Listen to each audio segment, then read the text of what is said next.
Just Imagine, a podcast series by Imagine Theatre. Hello again, I'm Martin Ballard and welcome to episode 74 of this podcast series, and this time we're going to meet two of the most influential people in British theatre and entertainment. For more information, go to their website at www.imaginetheatre.co.uk. Now, if you heard the last episode, you'll know that I was joined by the actor marking his 30th year in Panto and his 24th at the Swansea Grand this Christmas in Jack and the Beanstalk, Kev Johns MBE. That and all of the other previous episodes are still available wherever you usually get your podcasts from, and there are many more to come from one of the UK's biggest producers of pantomime and children's theatre.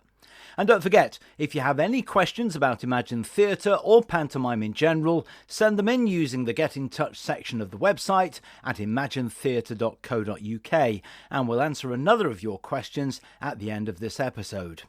This time, I'm delighted to say I've been joined by theatre impresario and joint CEO of Trafalgar Entertainment, Dame Rosemary Squire, and the CEO and COO of Trafalgar Theatres, Helen Enright. Thank you, Martin. Lovely to be with you. Thank you, Martin. Yes, very good to be here.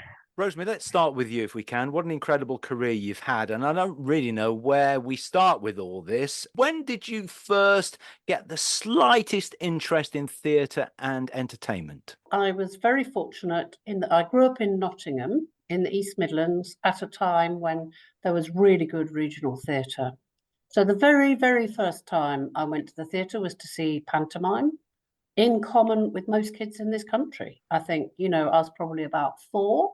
I remember going with my grandmother and my parents and my big sister and going to the Theatre Royal in Nottingham, and it was a lot of fun. It was the first time I'd ever been in a theatre and I was really excited by it. But I was also really lucky that I grew up in the 70s in Nottingham when the Nottingham Playhouse was phenomenal. There was Stuart Bird and then Richard Eyre took over. And it was in the days when theatre and education companies actually came out to schools. And I remember the Roundabout Company, as they were called, the one that was from the Nottingham Playhouse, came to our school, and in the school gym, we had a production there and I saw it. And Richard Eyre, who was then artistic director, and his wife, Sue Birtwistle, who started Roundabout, were both there. And I remember having a very robust discussion with them about Nottingham Playhouse, because I'd been there a few times and my mother liked theatre. So I was fortunate, she took me along, saying, why did you suddenly start charging for the programmes at the Playhouse? And quite an argument ensued. And Richard said, do you know what you need? And I said, no. He said, student playhouse. And I said, oh, but I'm still at school. He said, doesn't matter, come along. So I did. I joined the student playhouse and I went along, and there were lots of older people and university students and fabulous parties. And there was the chance to do Q&A with the directors and the writers and great people at the Playhouse. And I just loved it. I was 16, 17, and I remember standing on the steps. You probably remember them in the Playhouse, just going up from where the box office is, and saying, this is what I want to do. I want to be a theatre manager. And I said that to my best friend. Didn't know what it meant, but that's what I said. And what about you, Helen? How are you inspired to have a career in theatre and entertainment? Unlike most people who work in theatre, I arrived really by accident when I joined ATG in April 2000, so coming up to 24 years ago. Before that, I had worked in advertising for about 13 or 14 years. I'd always loved theatre. It was always an interest, and my earliest memories are going to theatre with my parents, who both loved theatre. And we would have gone I remember my dad taking me to the Citizens to see Hamlet when I was a young teenager. And we would have gone to musicals. Children's theatre, when I was very young, was always a big thing too. And my sister, I have 2 sisters, but one of my sisters trained as a dancer. So she was dancing from the age of about 3, and I remember my sister in going to see her in Panto in Scotland, and when I was working down south, going to see my sister who performing in Panto. So theatre has been part of my life, all of my life, but I can honestly say that I never ever expected to make a living out of theatre. Growing up in a working class family, I'm not even sure that a career in theatre would ever have been something that any of us would even have thought was even possible. So I, as the eldest, had to have a proper job. And so I went to Glasgow University and studied English and history. And then I trained to be an accountant with EY down south. And then I carried on always going to theatre and always loving theatre, but always thought that it would be as part of the audience. But so it was really quite by chance that an old friend and colleague was working for Ambassador Theatre Group. She wanted to retire early, and it was she who introduced me to Rosemary and Howard and suggested that the role that she was vacating was very much a role that would suit me. So it was entirely really chance and circumstance really that led me to a very happy accident, I think. Well, of course, you mentioned Sir Howard Panter. Howard and Rosemary set up from scratch and ran for its first 25 years the Ambassador Theatre Group. But what happened, Rosemary, between those days at the Nottingham Playhouse and setting up ATG? When I was a kid in Nottingham, I had various jobs to, earn money in the holidays. I was in the box office and I tore tickets front of house. I did it in the theatre and also in the big Odeon cinema in Nottingham on Market Square. I used to work there in the box office and work there front of house too, as well as at the theatre. And then I went off to university. My parents were very keen on education. My sister and I, they really wanted us both to study, and a bit like Helen's parents, I think, to get a decent job. And I don't think they thought of theatre as being a proper job at that point, certainly. I don't think they'd have encouraged me to immediately jump into it. So I went off and did a degree, but all the time I was away, I went to a university that had a campus theatre in Southampton, the Nuffield Theatre, and I tore tickets there. And then I got a paid job at the local, it's now called the Mayflower Theatre in Southampton, which had some films, but mostly live entertainment, but quite a lot of a variety from opera. I remember Glyndebourne Touring Opera used to go there, but Elton John would also play. So they would have one-nighters and they'd have conventional, sort of classical stuff as well. So I got to see lots. I worked in the box office every Wednesday and every Saturday. And then they asked me to go and help out and do a few things in the accounts office. So no, we used to have to make up the pay packets. And I'd go in on a Thursday to do that and to do the bank reconciliation with all the cash. And then I sort of graduated to things like the VAT return, which in those days was all manual and with lots of sheets of carbon paper. But the result was, by the time I'd finished studying, and I did languages at uni, and then I got a postgraduate scholarship to the States and went there for a bit. Then I came back and wanted to be in London. My sister was in London. She had become an accountant. So I think my parents are quite keen. I got a sensible job and I went to live with her in her flat. And I got a job actually working in theatre in the accounts office in the morning. And in the evenings, I used to have to go around 4 different theatres, giving different theatre managers their night off. So I did the sort of operational stuff in the evening. It wasn't great. You had to work split shifts for 4 days a week and you had to work Saturday morning, something my kids don't believe either, that people used to work on a Saturday morning. But when I started, you did. And I stayed there. I ended up staying with that company, which was still family run. It was the last of the big West End groups that was family run. And I ended up staying there for 8 years and I became general manager, looking after the production side. He was really good to me. He's somebody who gave me a break, my boss then. I'd always been keen on the production side.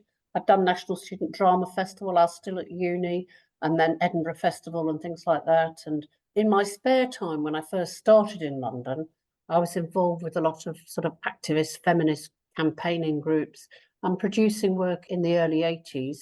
And actually, I have to say, some of it was really, really good. We did a co-production at the Royal Court Theatre. And my boss was great. He said, look, if you want to do this out of the office in the afternoons when you're not working, that's fine. You can use my photocopier and my phone, but you've got to give me first dibs if anything that you do is any good. And then we might want to bring it into one of our theatres. So the very, very first show I produced was a co-production with the Royal Court. It was a restoration comedy, but written by a woman called Afra Ben, with a great cast. It had Harriet Walter, Alan Rickman, Pam Ferris. Do you remember Pam Ferris? I do, yeah. Kathy Pogson, Dennis Lawson. It was a fabulous cast, and it was really funny and really good. So that was a taster, and I did that in my spare time, and I was sort of the general manager and producer of it. And then we did 3 or 4 other productions. And then I was on maternity leave. This was after I'd had this job in the West End for 8 years. The new owners of the business did that classic thing, which is a very, very bad thing to do. There were 2 of us who were called general managers, and they decided they wanted to restructure. And of course, they never spoke to me. They didn't talk to me. I was on maternity leave. There was an older guy, and they thought I'd got a partner and a husband and 2 small kids, and I should stay at home. And so they made me redundant when I was on maternity leave. I was pretty annoyed about it, as you could imagine. And I got a friend of mine who was junior lawyer at that point, who did a really good job for me, and they actually got a great settlement, which gave me a bit of ability to have a think and decide what I wanted to do. And then it was at that point that I started to work for Howard, because he called me and he said, "I can't believe they fired you. Are they mad? The best person in the business, and they fired you." He said, "I'm going to be looking for a general manager at some point. When I want to hire someone, will you come and do it?" And so that's how I started working with Howard. I meant to be general manager on his shows. He was just a producer at that point. And the rest, as they say, is theatre history. The 2 of you have had such an influence on British theatre and beyond, topping the Evening Standard Power 1000, topping the Stage 100 for 7 consecutive record-breaking years. And Trafalgar Entertainment is a real empire now, with so many different arms and divisions, many of which have been impacted by pantomime, not least things like Stagecoach. Yes, Stagecoach Kids regularly perform as junior ensemble in our pantomimes. Imagine Theatre is now part of our group, as is the second largest group of UK theatres part of our group. And of course, we try to give opportunity to the kids at Stagecoach, our performing arts and education business, in all of our productions. So this afternoon at the Dominion Theatre, with our production of King and I, with Helen George, who is Trixie in the BBC's Call the Midwife, has got a group of 3 or 4 Stagecoach kids who are part of the teams who are the kids in King and I. So we absolutely try to, and wherever we've been on tour, the kids from Stagecoach have participated. It's a great opportunity to join up our businesses so that the kids can see the progression from the academy that they go to each week to professional work. And Helen, in terms of the theatres, you have theatres in London, Australia, in Sydney, of course, and 14 UK regional venues as well.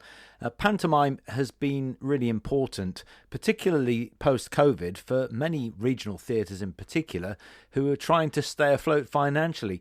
There's no doubt pantomime is really important and a vital part of British theatre, isn't it? It absolutely is. And I think for theatres, London is different, but for theatres outside of London, you can't really overemphasize the importance of that Christmas season, which for most means pantomime, to those venues. For a lot of audiences, it is the first time that most people set foot inside a theatre as a child coming to pantomime. It's the show that generates the most revenues by quite some margin for most regional venues. And for some theatres, I think probably the time of year that sustains the rest of the year. So it's really very, very important that we keep pantomime, as it is very much alive and well. And I think as popular as ever, and our audiences have been growing, you can't really overemphasize the importance of that, because getting young people in for the first time to see panto, that's certainly for me. From then on, it then becomes part of your life, and then you go and see other things as well. But pantomime, I think for most people, and certainly for most, I would say for most working class families, pantomime is definitely where it starts. We've seen it in our venue, the Glasgow Pavilion, which is our most recent venue acquisition. We acquired it in April last year, so not yet a year ago. So the Pavilion has normally a 6-week run of panto. Historically, it's been probably the only show that's run for that length of time each year. But probably other than that, it's been mainly one-night performances, the occasional show that might do 2 or 3.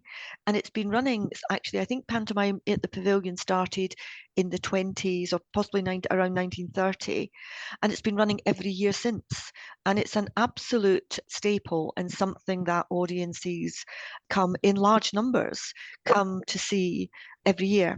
So it's a very, very, very important part, I think, of the theatre ecosystem.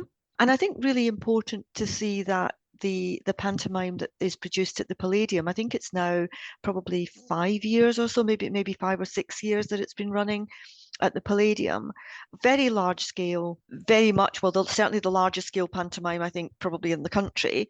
Everything is larger than life, but very much, I think, a really fantastic showcase for the genre, because it is so important to just keep those audiences coming and keep reminding them why it is that pantomime is so important, not just for the spectacle, the comedy, the storytelling, but something that genuinely works on all different levels, from the youngest member of the family to the oldest member of the family.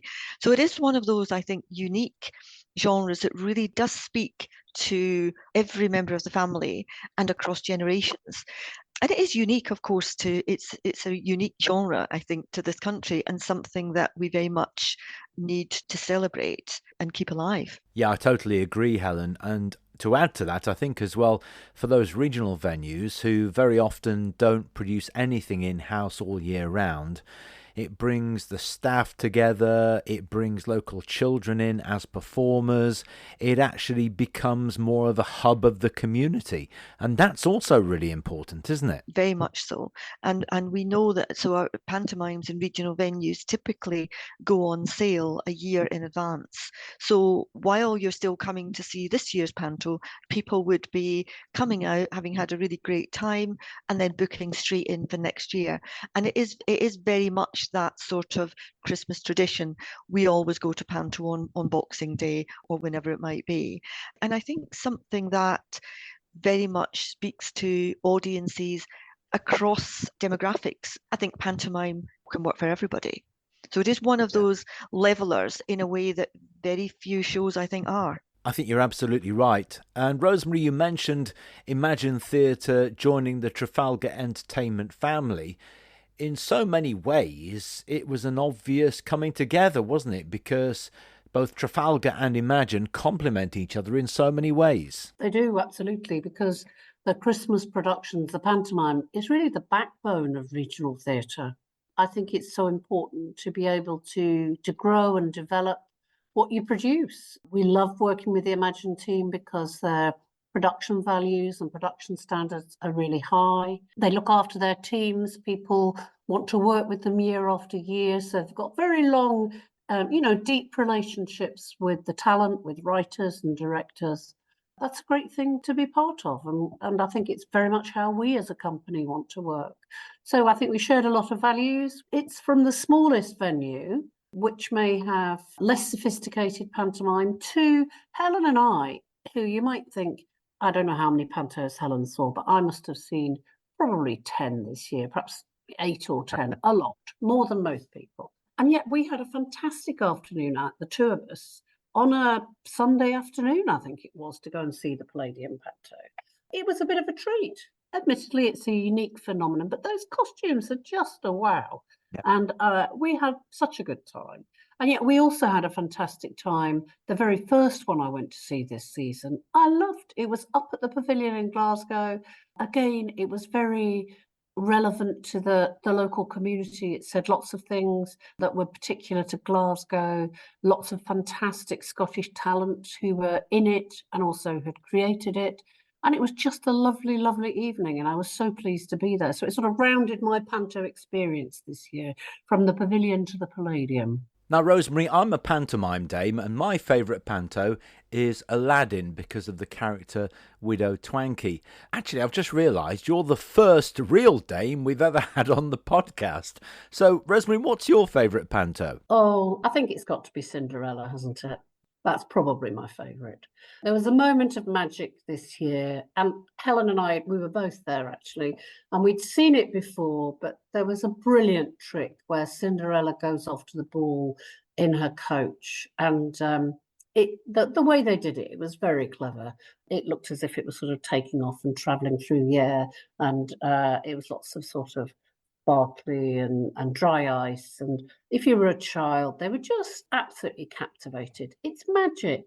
That's what you want. The well-known, much-loved fairy tales are wonderful. And I think a great Cinderella's the best, in my view. Okay, Helen, what about you? What's your favourite? Yeah, that is a very difficult question. I mean, yeah, Cinderella is a really great one. I do love Peter Pan as well. There is something very magical, I think, about pantomime in general. Those transformation scenes, as Rosemary said, when the pumpkin turns into the coach and when Cinderella dressed in rags is transformed into a princess. I think all of that is really magical.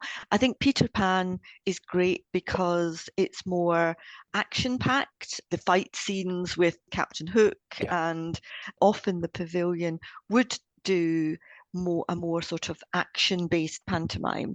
And certainly, actually, Rosemary and I went to see the pantomime together last year at the pavilion. So it was Treasure Island this year. And I'm thinking, what was it?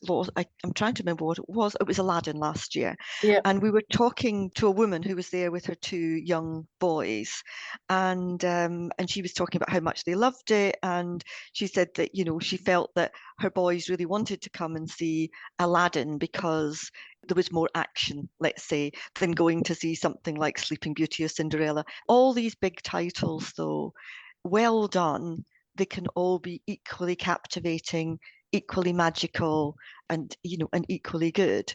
And I think let's not forget the storytelling. I think the storytelling is important.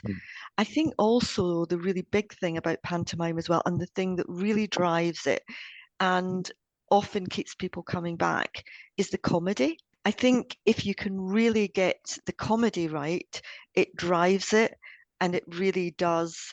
Yeah, I think that's what really, really drives it alongside the other elements. Without the comedy, for me, that's probably the single most important ingredient alongside everything else, is getting that comedy right. And, and often that banter with the audience, if you can get that right, well, it's like the original immersive theatre experience as you're involving audience members in the jokes and returning to those themes can be very, very funny. So yes, I think we were talking about favourites. I don't know if I've got a favourite, but I think certainly I think Cinderella, Peter Pan and Sleeping Beauty would be my top three, I think. Sounds to me like you're sitting on the fence a bit there, but nevertheless, I totally agree.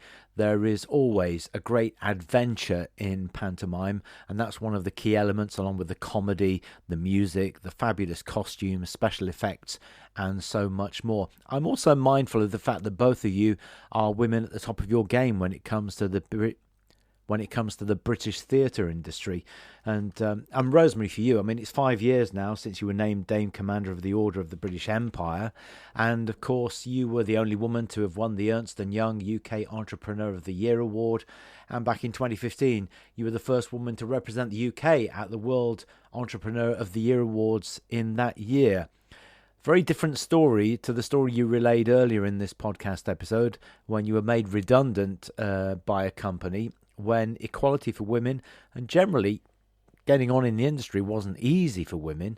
Do you think things have changed now? Is it easier for women in the arts in the 21st century? I think it definitely has changed from when I started in the 80s. I've always joked that I wouldn't get off my soapbox about equality and equal rights for women until we'd not had the first artistic director of our National Theatre, but the second. And we've just this year, she's not in post yet, but she's been appointed, got our first. So I've got 1 foot off the soapbox, but not completely. I think there's still a lot to do about gender pay gaps. Working in theatre, it's rubbish hours. It's very hard to combine it with a family and caring and so forth.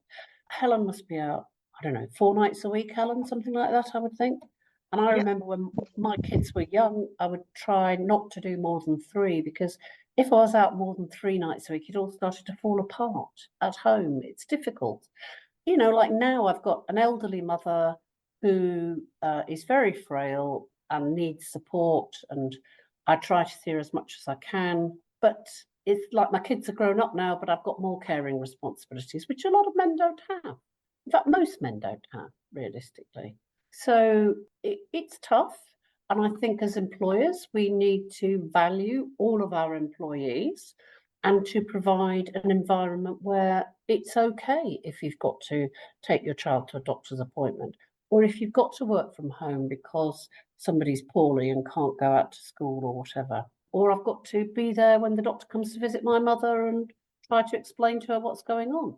That kind of thing. And I think at ATG and at Trafalgar, Helen and I have a fantastic colleague who is, she was director of HR, head of people, director of people, who I think has created a good environment for women. And I would say we are probably 50-50 in terms of employees, maybe slightly more women actually on the management side. I would say it's a family-friendly and care and responsibility-friendly environment. At least that's what we try to do. Finally, from you, Helen, in terms of the future of panto and the future of theatre, the two really, I suppose, have to go hand in hand, don't they? I think that's right, Martin. I think they very much do go hand in hand, because it is that Christmas season that really sustains and drives a lot of the rest of the year. So we do need to work hard to make sure that we do stay up with that evolution.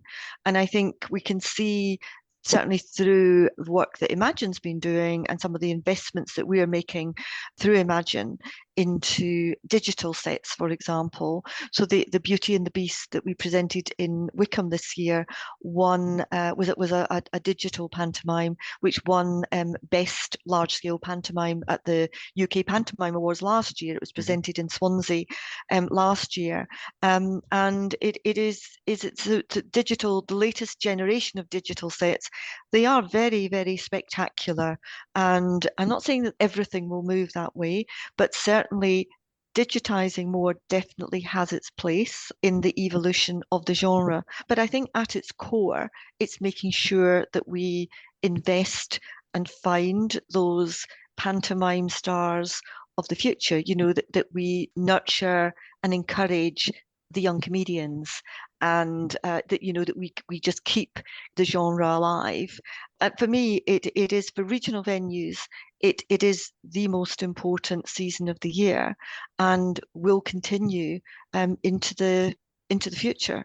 And I think we have to do everything that we can to make sure that does continue, which is why through Imagine, we see that as being absolutely pivotal. Having control of what we're presenting in our regional venues for that Christmas season is absolutely key to our strategy going forwards. And we have finished pretty much where we started, with children, coming to see shows for the first time. They are the future of both theatre as performers and audience members. And that's why we mentioned Stagecoach, but also Drama Kids, Helen O'Grady Drama Academy, and all those other arms of this company are so important in terms of Trafalgar Entertainment, Rosemary. And finally, after challenging times for everybody coming through COVID, is there a bright future for Trafalgar as well? Oh, I definitely think there is. The whole USP about live entertainment is it's live. You can't replicate it.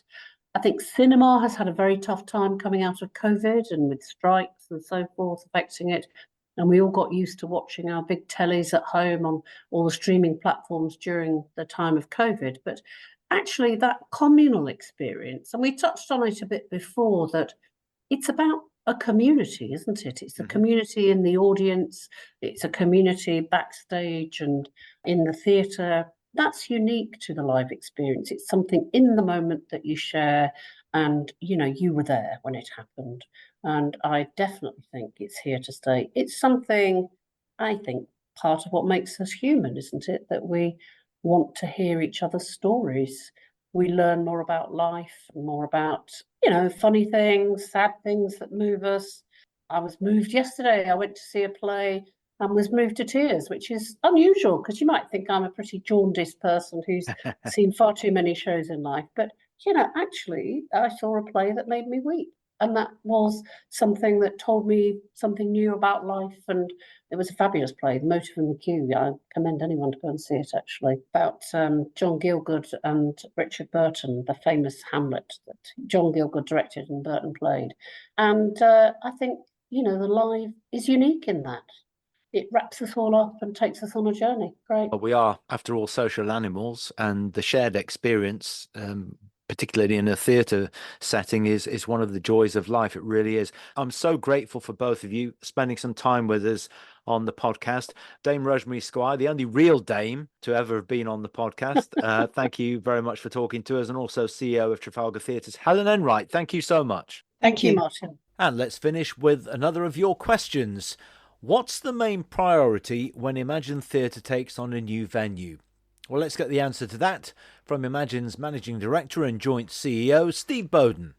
When we take on a new venue, it's really important that we build a relationship with the team who work at the venue and also understand the audience that we will be performing to.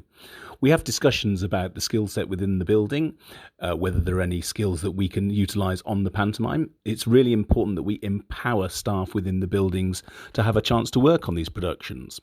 We also spend a lot of time looking at the marketing reach of the venues, where they're currently marketing their pantomime, where audiences may be who aren't engaged with it, and how we can develop our audience base. So it's really a collaborative process, and that's our main priority when we take on a new venue.